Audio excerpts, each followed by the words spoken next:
internasionaly programma nasa raha hoe akeo anatin'ny faritra ny Afrika momba ny resaka politika ny alcool zany dia birao an'ny fédération internationale de la hoe aiza moa zany aiza ny sehatra iasanareo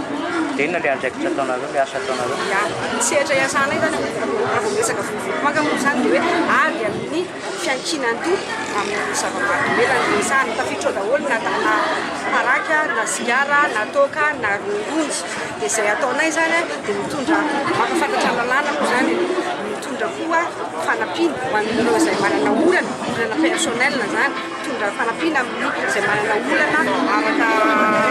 amin'ny fikambanana zany inona ny olana hitanareo tao amin'ny fanaovana fanatanterahana ny asanareo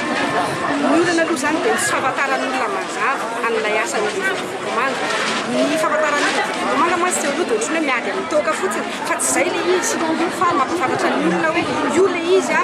ahoana no miatrehantsika anazy miaraka fa ohatra zao za na misotro aho na tsy misotro tsy afaka amin'ilay olana amin'io fisotroany mihitsy aho na tiako na tsy tiako satria voabango ao anatin'io avokoa ny fiarahamonina rehetrarehetra na resaka mikontana zany na aretina zany resaka tsy filaminana tsy fahasalamana sy ny zany tsy fandrimalemana moa efa efatsika miarihary